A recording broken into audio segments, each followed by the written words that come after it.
This is a Renegade Media Network podcast. Let me tell you guys about a sponsor of this show, and that is Zippix toothpicks. They are wonderful flavored toothpicks that have nicotine in each one. You can find them at zippixtoothpicks.com. A lot of you are probably trying to kick a bad habit here in the new year. These are a great alternative to that habit. And come on, let's face it. They're sponsoring this show, so you know that's a good thing. But I'm telling you, they're the cheapest alternative on the market. They've got flavors. Let me tell you, right here, I've got my packet. Zippix toothpicks, spearmint spice. I love this flavor. They've got whiskey flavor. They've got clove flavor. They want to sponsor shows like mine, so that should make you want to give them some business. They've got a promo code, a new one with the Counterflow podcast. The promo code is BUCK, B-U-C-K, of course. So go to Zippix Toothpicks. That promo code, BUCK, will get you 10% off of your order. Once again, zippixtoothpicks.com, promo code BUCK for 10% off your order. They're delicious. They got just the right amount of nicotine in them, and you will enjoy them. Kick that nasty habit, and let's get to the show. You are now listening to the Counterflow podcast, a place for dissonant voices and unapproved opinions. You get split in fucking half, but I call the hologram graph. But I am the center inside the placenta of math. You clash with cyanide gas and die fast. Rhythmical equivalent of solids, liquid and gas. We smash your sinus with the power of Lord Titus. But I am the virus inside of the iris of Cyrus. Here is your host and humble narrator, Buck Johnson. What is up, you guys? Welcome back once again. Good to have you with me. Thanks for tuning in to the Counterflow podcast. Is that what you do? Do you tune in to podcasts? It works, right? Let's just say that. Thanks for tuning in once again. So today, I've got this rarity. This is something you don't see very often. A female heavily involved in the Libertarian Party. I kid, kind of. As you people know that are involved in it, it isn't something you always see. But my guest, Angela McArdle, truly is involved and works her ass off. That I can say for sure. So she's running for chair of the LP. So from here on out, by the way, I'm going to call the Libertarian Party the LP. I don't want that to confuse anybody. She's running to be the next chair of the National Libertarian Party. And you might say, well, why would I care about that? I'll tell you why. Because the messaging coming out of the LP, their Twitter platform, and elsewhere, really, the messaging over the last, many years has been awful. And I would say I've been quite black-pilled on it, to say the least. And Angela wants, among other things, to change the messaging coming out of the Libertarian Party into a more radical, in-your-face version of what it should be. And none of this kowtowing to leftist trends or whatever's fashionable of the day, and just the terrible things that the LP has been saying for years. Really embarrassing. And so she does want to change that.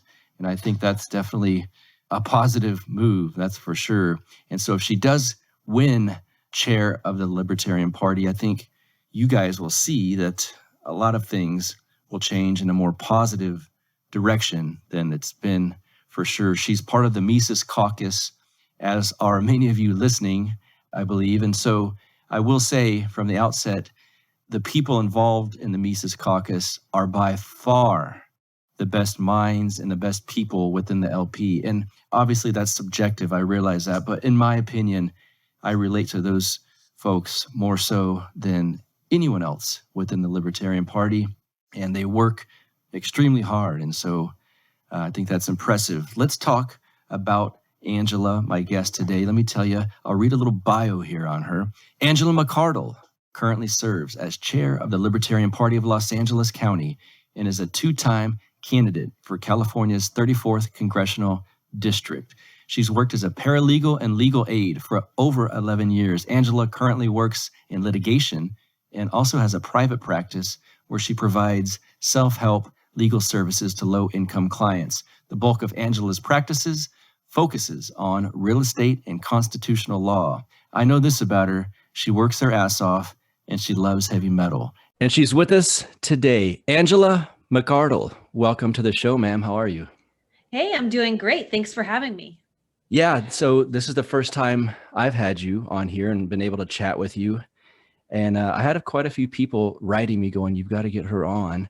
And so I'm glad to do this. But since it's your first time, let's talk about who you are, what you do. I think you're out in California, correct? That's right. I'm in Southern California. I bounce around between LA and Orange County since LA is so horribly locked down, trying to get that changed. But in the meantime, I enjoy myself as much as I can in our neighboring county, the OC. It's a little less locked up. It is. Okay. My wife is from Orange County. So Orange County's a little better than right now. It is. And it's hard for someone like me to say that, being from LA, because we have always made fun of Orange County for being too conservative and stuffy. And I always say, I'll never move behind that nasty orange curtain. And here I am begging Orange County, please let me hang out and do things with you. And so I really had to eat crow on this one and enjoy my smidge more of liberties up here or down here. You grew up in Los Angeles? I grew up in the suburbs of LA as a teenager. I moved to California from Texas with my family, and I have lived in LA as an adult all of my life. Okay. What suburbs? Chino.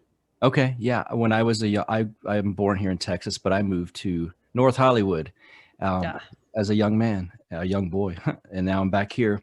Not to stereotype, but it's not totally common that you have a female heavily interested in politics, specifically libertarianism.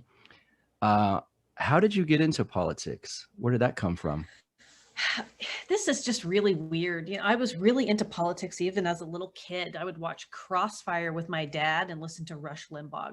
It's just really cringy, weird stuff for a little girl to be into, but I was really into it. So I don't know how that happened, but it just did. And I don't know, I guess I continued to sort of follow politics through a conservative lens until I became a teenager.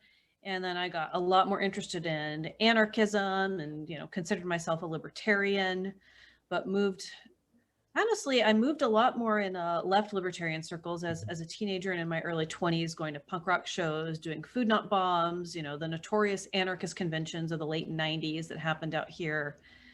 And then I just I became really annoyed with the people around me who were left libertarians, even though, I wasn't really one of them. So I guess I was sort of a fraud, just kind of like LARPing in their circles. But eventually it was not my jam. And I got more active in what I consider more, like United States anarcho-capitalist, classical liberalism, kind of libertarian circles. What was the first, I know you said it was kind of left libertarianism. What was the first introduction into that? Just kind of fell into it somehow? Well, I was just active socially with a lot of them. So a lot of, punk rock, heavy metal stuff and anarchist cookbook, that sort of thing. Okay, gotcha. So I would attend a lot of their meetups and events. I didn't ever identify with them politically, but it was like, oh, I'm close enough, and this is where all of the interesting stuff is taking place. And you guys hate the government, I hate the government too. Right. So it mostly worked out when I was younger. It didn't really translate into the same sort of serious political action as I matured and got a little bit more serious about my fight against the government. I had to sort of grow out of that and leave that social scene behind. Yeah, I know that feeling. When did you become involved with the Libertarian Party? I think I became officially active with the Libertarian Party in 2015 or 2016. Okay. When I started going to meetups in the Pasadena area. I was doing activism adjacent to them as early as 2013, like cannabis initiatives and things that the party supported, but I wasn't really like showing up to party activities regularly until at least 2015. I would say I've kind of got into this in the year 2000 or so, the libertarian world. And I kind of just floated along for a long time, even through kind of the Ron Paul years, although I started to become what I would say red-pilled a bit in some of those years. But I would say the last 5, my views have changed dramatically while keeping somewhat within a libertarian frame. Have your views changed drastically over the last 5 years? Over the last 5 years, I don't know if they've changed drastically. I would say that I have refined them over the last 5 years. I'm trying to think. That's like the entire Donald Trump administration Yes. plus a year prior. Leading up to that, yeah. Yeah. I think I've become more articulate and more focused in my activism and how I expend my energy. I think that's something that's changed pretty dramatically. Is I've no longer have any interest in aligning. I mean, sure, I guess I align with people on single issue coalitions all the time, but I have no interest in throwing all of my energy into working with people who kind of pretend to hate my guts or act like they hate me on social media. And so that segment of like anarchism and libertarianism is just, it doesn't get my attention anymore. So I'll try to not get too inside baseball here for the people that are listening that aren't really involved in the LP, so to speak. And from here on out, the LP means the Libertarian Party. I will shorten it. I assume, because I do know some of the circles you run in within the Libertarian Party, do you continue to get a lot of attacks from within, maybe not in our circle, but outside of it, in the LP under that umbrella? I get a handful of attacks, and it comes from a small group of just like dedicated haters, and that's really about it. Actually, no, that's not true. I've got a group of dedicated haters in California too, but that's a totally separate issue. But yeah, I mean, I am the coordinator for the California Mises Caucus. I'm also on the board for the National Mises Caucus, and people don't like that. But I've been in the party longer than I've been in the caucus. I've been very active in the party. I ran for Congress in the party. So I feel like I have a little bit of street cred, you know, like it's a little bit different with me, I think. I think it's just a little bit different. What problems stand out to you with the Libertarian Party currently? Oh, man. Well, you know, it's a long list, but let's try to zero in on the ones that I think are the biggest. I think the National Party's failure to rebuke the lockdowns is the worst. It is absolutely atrocious. And that's why I announced that I was going to run for chair of the National Party so early, because so many people were just losing faith in the party. And I put in all of this work in California and organizing LA County and organizing the Mises Caucus. I just felt like I had to say, hang on, guys, like, don't give up. Like, we're going to turn it around. But I agree. You're right. It's a huge problem. Other than that, I would say that our social media presence and our communications, our messaging is terrible at the national level. Sometimes people might think, oh, but is that really that important? Does it really matter that much what the Libertarian Party tweets? Well, yes, because anybody who's interested in the Libertarian Party or libertarianism in general, they're going to Google it. They're going to go to Google and they're going to type in Libertarian Party. And then we're going to look at, oh, look, LP social media. Let's see. Oh my, what? That's why it's important. So that has definitely got to be changed. That's a huge problem. Fundraising, membership, allocation of resources, top-heavy bureaucracy, committees that spin their wheels and do nothing. These are all pretty major problems too. But that's kind of, you know, the inside baseball stuff that can, right, know, for the average person who's not involved, it'll bore them to tears. But I'm sure they'd look at it and think, why? This is a bunch of nothing. It doesn't accomplish anything. Yeah. What issues did you have, or do you have maybe, with the messaging, like you said, on Twitter?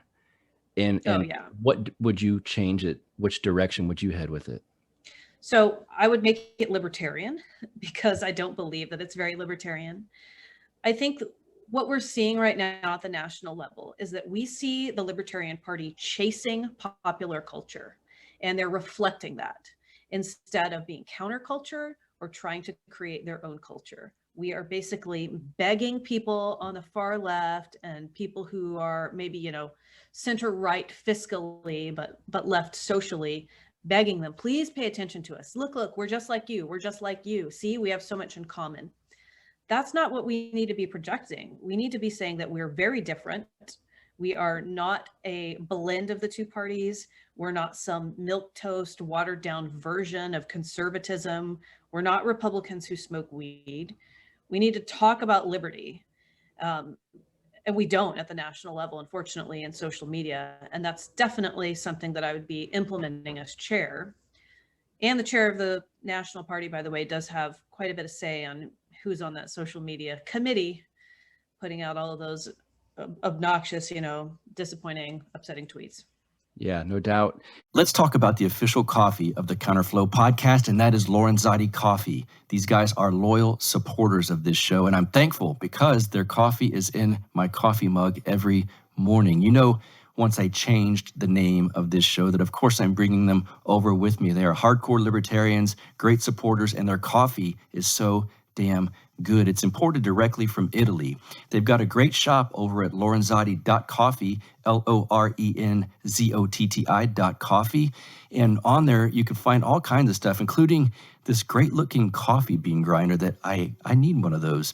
They've got nice looking tins that you can get the coffee and store it in if you'd like. They've got giant bags, medium bags, bundled packages so you can order several at a time, all vacuum sealed, of course. And since they support me here, you guys get a discount when you use promo code BUCK, B-U-C-K. That is promo code BUCK, and you will get 10% off of your order. If you want delicious coffee and you like this show, go to lorenzotti.coffee and use promo code BUCK to get 10% off of your order. You'll be supporting the Counterflow podcast and the great liberty-minded company of Lorenzotti Coffee.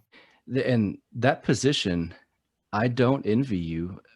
Why run for LP chair? Because it seems, I talked to Joshua Smith the last time he was doing this, and it's just like, what an unsung position. Although, if you do make it, and you change it towards this direction we're discussing, I think a lot of people are going to be praising you. Not that that's why you would do this, but why do this, running for this position? I really feel like you're going through life, and everyone needs to find meaning in life. And I think that in order to find meaning, so I'm oriented towards liberty. And in order to really feel accomplished, I think that I'm compelled to pick up the biggest burden I possibly can and carry it as far as I can. And I can stand it. Why am I running for national chair? Because I can stand it. That sounds a little bit off-putting, but you're right. People will hate me. People are going to try to dox me. People already say horrible things about me. They say I'm a Nazi. I'm a white supremacist. Who knows why? You can't find anything on me like that. I'm a bigot. I'm a terrible person. I'm mean. I'm, every insult in the book. It takes up a tremendous amount of time.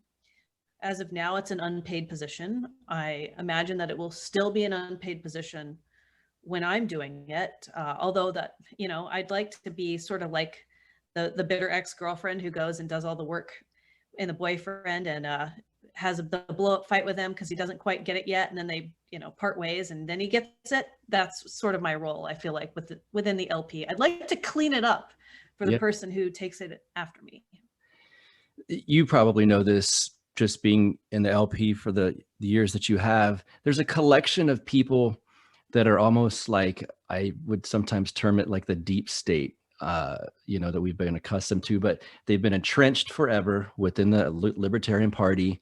It's kind of like a place where they have status, like a social club. They're fine with overall losing. They keep running these candidates that they know aren't going to win or do anything, but they're very good at Robert's Rules of Order.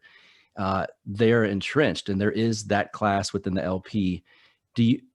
And this is maybe, I don't want to prejudge this, but I'm assuming some of those types aren't exactly pro Mises Caucus and the quote unquote takeover and this kind of thing. Is that a hurdle for you to overcome? Oh, sure. It is. Most of them don't hate my guts because I'm, as much controversy as people want to pretend to stir up around me, I'm really not that controversial, besides a bunch of self-deprecating jokes I make on social media. But they don't like that I'm disrupting their status quo. They definitely don't like that. It's a small fish, it's a small pond, and they feel like very big fish. And I'm here to, I guess, in their opinion, poison that water so that they all die. Really, what I'd like to do is maybe just, expand the waters a little bit so that we can actually have more outreach and be successful. But I imagine that I'm going to get some pushback from them. With the rate of growth coming from the Mises Caucus, though, the delegation is going to look very different in a year and a half than it did just a year ago. It's going to be very different. So they're going to have to fight if they want their delegate spots, if they want to be able to vote in business at conventions and be the people making the decisions. They're going to have to fight for it because we are coming to disrupt that. For the purposes of this conversation, let's say that right wing means you believe in natural hierarchies and left wing means you believe in or strive for egalitarianism. Are you comfortable with describing yourself as either left or right? I definitely believe in natural hierarchies. If you want to use right wing that way, absolutely. Yeah. And I don't think that that natural hierarchies are just, I mean, we see them in the animal kingdom. We see them in human interactions. This is not just something where you scream about smashing capitalism and disrupting corporate structures. I think that natural hierarchies they're natural. This is it's a theme on my show, and I know a lot of people that listen to this show. There's a struggle, and it is: should we go all in with the Libertarian Party, or is that a wasted effort? Am I siphoning votes away from talented groups, maybe within the GOP? I had a poll on Twitter that I mentioned you in, and basically I said, is the Libertarian Party, the national party, a worthy endeavor? I think I actually said worthless. That's what I said. 44% said yes, it's worthless. 56% said no, and we're just under about 600 votes right now. What would you say to the person who would say, locally, I'd like to work within my local GOP chapter or for my local Democratic Party chapter, maybe, to affect political change? Why is the Libertarian Party a legitimate vehicle to do so? If they're kind of torn and thought, they think maybe the GOP is my way to go. Well, the answer to that is really going to depend on your local parties. I can tell you, without a doubt, in LA, it's not possible. If you're in a far left state like California, the GOP is usually completely worthless, even at the local level. The LA County GOP is no better equipped to win any election than the Libertarian Party. They don't have professional campaigns. They don't have major fundraising. They just don't have that sort of thing. They also hate libertarians. They're very much afraid of a libertarian takeover in the GOP because the Republican Liberty Caucus tried to do that several years ago. So there's a lot of backstory and drama in a lot of these county level parties. And I think that everyone should take that into account when they're talking about who they want to work with. Mm-hmm. Most of the time, it's very difficult to get an endorsement or backing from your local GOP or Democratic Party if you do not toe the line with them and vote how they want you to vote, and they can't see a track record of you conforming to all of their norms and abiding by everything they want you to do. So if you want to run for office, you're going to have to deal with that in your local party. If you're in a state that maybe a county that doesn't have that much drama and their county party is more formed and the LP isn't, then I understand, you may have an advantage in that respect.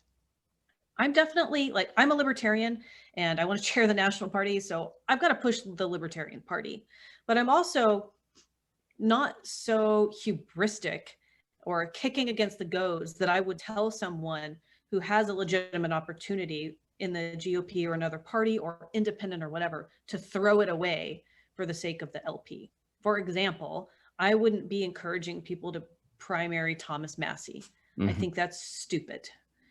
We've got plenty of other places for you to run in the whole country. And I would encourage people to do that. Well, you almost answered a question I was going to get to, but I'll ask it. So a lot of people are concerned, people I know that live in Florida, that, Governor DeSantis won by 34,000 votes last time. Should the LP of Florida run a candidate in 2022 to oppose him? I think they should, because I think we should run governor candidates in every gubernatorial race. And I think that whoever runs needs to run a principled campaign and point out the issues with Governor DeSantis. This happened in Georgia. I imagine, and Governor DeSantis is not a perfect governor. I really appreciate what he has done being anti-lockdown. I really do. But there are people who are not going to vote for him because they are not Republicans and they hate Republicans. And those people often vote Libertarian. And I believe that running an information campaign in states like that is really good to help wake those people up to the concepts of liberty, because you get a lot of like triggered anti this, anti that voters. They're a minority, but they're becoming a larger group. And I think that we should do outreach to them, and we shouldn't be afraid of offending other candidates and other parties. Just like that just doesn't make sense to me. I think we need to use some judgment, wisdom.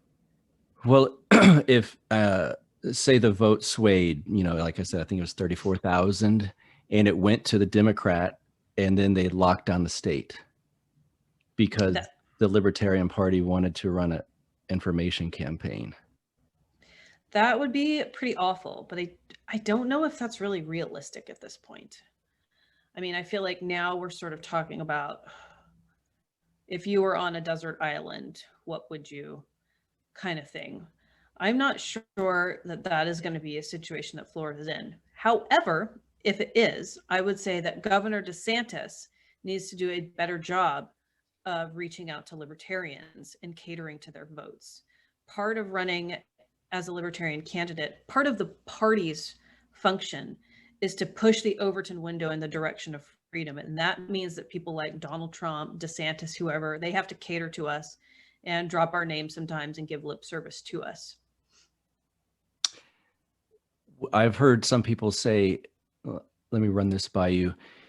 If he were to do something like that, kind of have some type of messaging that kind of cater to libertarians, would it be a possibility in your mind that the LP of Florida should then endorse him if he was willing to go with certain messaging?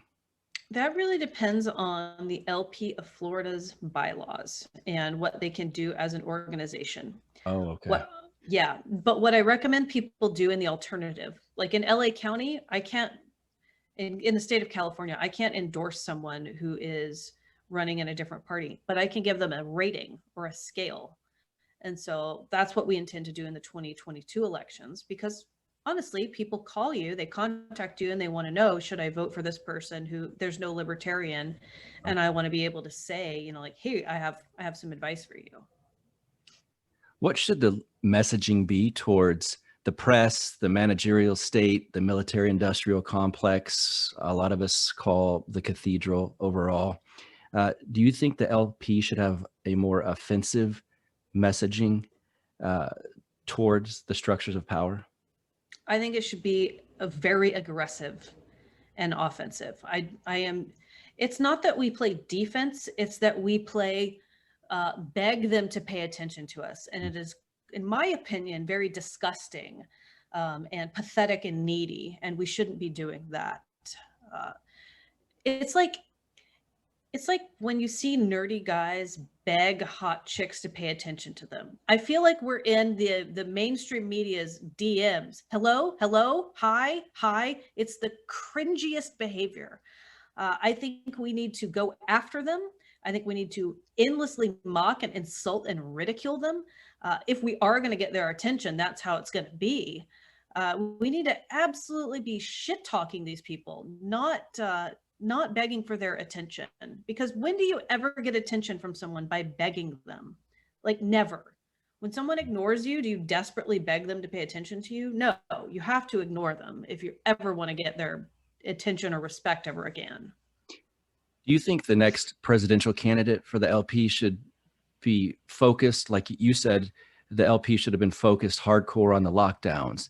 Should that be something where the candidate, whoever it may be, has one or two issues that he can really hammer home?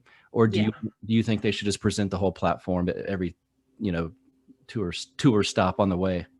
No, you present issues when they come up, and you talk about what's relevant, and you have everything else, available on your website, and you've got social media and an army of volunteers across the country to convey libertarianism for you. But when you do get an interview with someone on CNN or MSNBC or Newsweek or your local media, you've got to say what's going to get people's attention. And when people are locked down and have been run out of work, you know, and they're stuck in their homes, basically on house arrest, you got to talk about that. That's what gets, you know, people Googling you and looking you up, not something, you know, like, oh, well, I just think government is a little too big and we should shrink it. Literally, no one cares when you say that. Please, anyone listening, never lead with that. It is so boring. I got to tell you guys about a great sponsor of the Counterflow podcast, and that is Paloma Verde over at palomaverdestore.com. They sell wonderful CBD products. I'm not kidding. I used their CBD. It's like a cool menthol sports cream. I put it on my lower back the other day because I had some back pains. The stuff works unbelievably. Right then and there, I was so glad that these guys are sponsors of the show. I had to make this commercial, a new one for these guys, just to rant and rave about that sports cream. It is unbelievable. They've got CBD gummies, CBD pet products, of course. Of course, they've got the CBD tinctures, some soft gels, some salve. I've also used the melatonin CBD soft gels, and they're quite good as well. Nothing's quite like that sports cream to me. Nothing. It's just unbelievable. I almost wanted my back to hurt again so I could use it some more. Carlos and Vanessa out of San Antonio, Texas, this is their store. It's a small business. They're willing to sponsor a show like this. They want to give you guys a discount. So when you use promo code BUCK, B-U-C-K, you'll get 25% off of your order if it's over $75. And if it's your first order, sign up for their email list. That's an extra 10% off, combined to a total of 35% off. These guys are wonderful people out of San Antonio, Texas. Support them. It supports this show as well. palomaverdestore.com, promo code BUCK, B-U-C-K, at checkout. And I'm telling you, get that sports cream. You will not be sorry. Let's get back to the show. So we know that there's a mission by Michael Heiss, who's got to be one of the hardest working people I've ever met, to make the Libertarian Party libertarian again. Some call it a takeover. I know Scott Horton's not big on that, on the use of that word, but some call it grassroots organizing, maybe. If that somehow fails, and for some reason there's not enough political capital within the LP to get that done, what would the future of the LP look like in that case? The future of the LP without the Mises Caucus, I think, is very dry and boring and stale, and it's just going to be the same drudgery, like Sisyphus pushing a rock up the hill. It does not excite me. Will I continue to be a registered libertarian and lead my county? Absolutely. But I think that it's very important that we inject real libertarianism into the Libertarian Party at this point. And I am really banking on the fact that I think we're going to be successful, and I really do see us doing it. And then in that case, what's your vision for the party if that were to come to fruition? My vision is to make the Libertarian Party libertarian again, to make it a place that is welcoming to Ron Paul libertarians, people within the GOP who are libertarians but don't want to change their registration because the party has been stupid or insulted them or made them feel unwelcome. I want them to feel welcome. And I want it to be at the national level, something that spreads information and awareness of libertarian philosophy and politics very effectively, so that we can organize at a grassroots level and be stronger and win local races. Because as we're seeing in blue states, your local government is essential to fighting against your tyrannical governors. That's what saves you. So I want the national messaging to reflect that and to help us actually accomplish that goal. Talk about I believe you've held some some anti-lockdown meetups and gatherings. Is that correct? Yeah, absolutely. So I have helped a few places stay in business by organizing speakeasy events when they're closed down. And it's been really empowering, and it's been a great community building exercise. And we have another one coming up on March 2nd.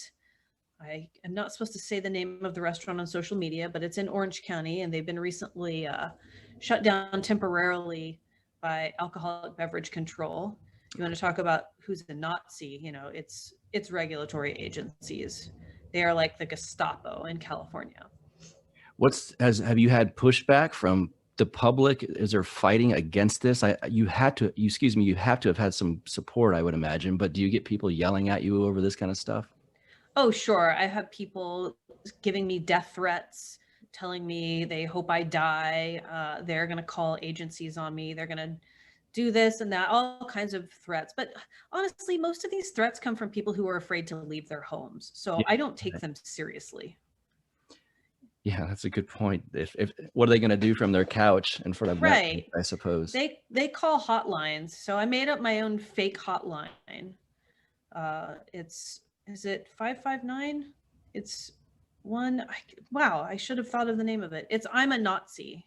Oh, brilliant. So that's what it's spelled out. So I plastered all over Los Angeles, very official looking flyers, so that you could call in to report if you saw a business violating it. And when you call in, it says, thank you for calling, 1-800 I'm a Nazi, to report it's pretty amazing. To report a business for defying the lockdown, press 1. To report the Jews hiding in your neighbor's attic, press 2. Brilliant. That's that's good. You guys listening, other people need to do that. That's a wonderful idea. What does the road forward look like here for you? What's the next step? What is the process that people need to know if they want to support you? Sure. Well, I am going to a lot of conventions this year. And if you want to help me take over the Libertarian Party or take it back, whatever you want to call it, you could definitely donate for my travel fund at angelamcardle.com. There are a couple of links there. You can support me on Patreon. And what's really important, I think, is to get active in your local LP or your Liberty community at large and help fight against the lockdowns if you're in a lockdown state. And if you're not locked down, maybe you can help fight against mask mandates. And, if you're not fighting against that, like, wow, I envy you, go take on the drug war. Yeah. Well, are they thankful, the people that you're kind of organizing this stuff for, the anti-lockdown stuff, the restaurants? Are you turning them libertarian? Absolutely. So the other thing that the California Mises Caucus is doing, because we have all these like state level caucuses and now we've formed our own PAC and, we're official.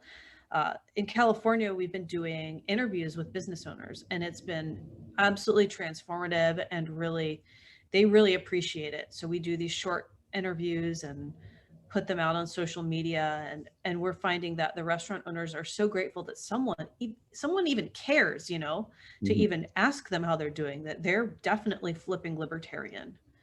It's been a really rewarding experience to be able to help people and share their stories. Do you ever get a break from all of this? No, I don't get a break. I work 12 hours a day. I work in litigation and I do this, and I usually have about 30 to-dos on my task list for each day. And I have an interview and 2 meetings later this evening. Oh my gosh. What do you do for fun? I hate fun. I don't have a lot of fun. No wonder you want to run for chair. I do this for fun. I really like heavy metal too. So hopefully concerts can open up and I can go to some heavy metal shows. In the meantime, I shoot my BB gun in my house, which is hilarious, and play with my cats. All right, the floor is yours. Before we get out of here, anything you want to pass on to everyone listening? Of course, also plug away at your Twitter presence and all of that, but give them any message you'd like. Sure. I just want to tell everyone that we don't have to be afraid of alienating normal people. We don't need to be ordinary to appeal to ordinary people. We need to be extraordinary to inspire people. And that's what I want the Libertarian Party to do. So don't lose faith. We are cleaning it up. We are taking it back to principled libertarianism. And if you want to get in touch with me, you can find me on Twitter at Angela for Congress. Instagram is Angela for Congress. I'm on Facebook. You can look me up there as well, and Patreon.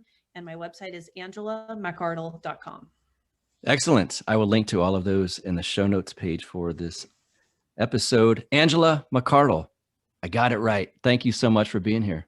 Great. Thanks so much for having me. Yes. Well, what did you think? We got into some controversial topics, I think, a couple in there. And I know a lot of the people listening to this show who communicate with me, there is a lot of concern on to LP or not to LP, to GOP or not. I don't think I have a ton of listeners that would be interested in working within the Democratic Party. You never know. But I believe that's really a topic that's going to get heated over the next few years. And so I was glad we could touch upon some of that. Maybe we could get a good debate with some key figures on each side of that at some point here. We shall see. So I hope you guys enjoyed that chat with Angela. Like I said, I will link to her stuff in the show notes page for this episode. I have to tell you about my YouTube channel. I actually have one, and I never ever speak about it. So ever since we changed from Death to Tyrants to Counterflow, most of the time I put video up on YouTube of the interviews. There's a few that have not been, but most of them are. And so I guess if I'm doing all of this work to get these videos up there, I say I'm doing all this work. I'm not. I'm just part of it. My man, shout out to Justin Campbell. He puts these videos together, puts the commercials on there for my sponsorship. He does a great job. So you might as well go check out these videos. If that's, sometimes people do watch YouTube videos instead of listen to the podcast. I don't always do that, but maybe you guys do. And now, I've got a YouTube channel. Here's how bad I am at promoting myself and these type of things. I don't know what the channel address would be. So you can go to YouTube and just type in Counterflow with Buck Johnson, and I bet you anything it pops up. So try that. And thank you again. My man, Justin Campbell, always does this work for me, putting these videos up there, putting them together, I should say. Does a great job. And of course, my guy, Chris Williams at Podsworth Media, does all of the audio stuff. He's top notch. He's the best. So thank you, Chris. You guys need any work, podsworth.com. That's where to go. So I should quit talking your ear off. But before I also, like I said, I'm bad at salesmanship and selling stuff. It's just not in my nature. But I will say, go check out the Telegram group. It's blowing up. It's fun. I wake up in the mornings, pop open the Telegram app, check the group, and you guys in the group, there's, the resources, the articles, the videos that you guys have, it's awesome. And so I, sometimes I'm used to waking up and I'll have a Lorenzotti coffee, of course, and kind of read a book or read an article that I've got printed out. And now, oftentimes, I'm reading stuff or watching YouTubes that my friends in the Telegram group have been posting. So go in there, you guys. Telegram, if you got the app, Counterflow with Buck Johnson's our room. Join us, if you will. And find me on Twitter at Buck Rebel. Have I talked your ear off enough? Thank you guys for tuning in.